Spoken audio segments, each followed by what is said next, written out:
किसान भाइयों नमस्कार। मैं विपिन सिंह आप सभी भाइयों का आपके अपने चैनल इंडियन फार्मिंग ज्ञान में एक बार फिर से स्वागत है। किसान भाइयों, गेहूं की बढ़िया पैदावारी के लिए हमें उर्वरक प्रबंधन को विशेष महत्व देने की ज़रूरत होती है।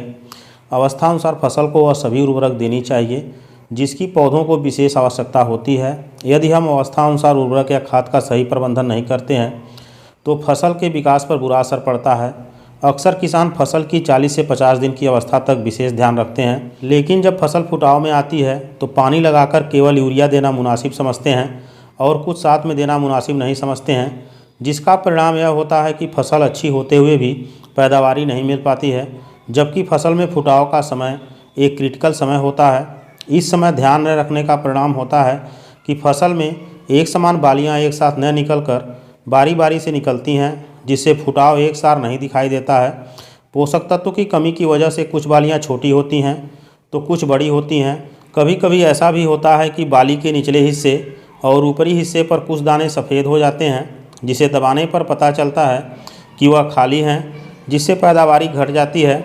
बहुत से किसान ऐसा कहते हुए मिल जाते हैं कि फसल अब फुटाव में आने वाली है तो उसे अब किसी पोषक तत्व की आवश्यकता नहीं है, जबकि ऐसा नहीं है। इस समय भी हमें यूरिया, पोटास, बोरान आज फसल को देना चाहिए।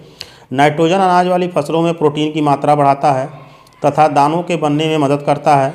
पोटास पौधों के पोषण में नाइट्रोजन और फास्फोरस के प्रभाव को बढ़ाता है। बाली की साइज बढ़ाने के साथ साथ दानों को वजनदार, मजबूत और चमकदार बनाता है। बोरान के बिना पौधे अपना जीवन चक्र पूरा नहीं कर सकते हैं। फूल में परागण, परागनली का निर्माण, फल व दाना बनाने का कार्य बोरान तत्व का है। इसलिए फुटाव के समय बाली निकलने के एक सप्ताह पहले बूस्टर डोज के रूप में प्रति एकड़ 20 किलो यूरिया, 20 किलो पोटास और बोरोन 1 किलो, तीनों को एक साथ मिलाकर फसल को छिट्टा लगाकर दें। यदि खेत में नमी की कमी है तो खाद डालने के बाद पानी जरूर लगा दें। अगर बजट अलाउ करे तो इसके साथ 10 किलो प्रति एकड़ की दर से दानेदार सागरिका भी मिला लें।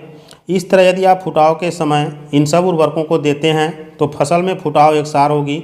सभी बालियां साइज में एक समान और बड़ी होंगी। बालियों में दाने भी नीचे से ऊपर तक बहुत अच्छी तरह से भरेंगे। कोई भी दाना बाली में कमज़ोर और खाली नहीं मिलेगा।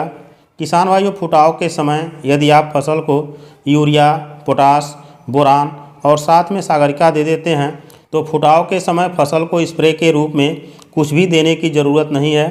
किसान भाइयों, वीडियो अच्छी लगे तो लाइक ज़रूर करें।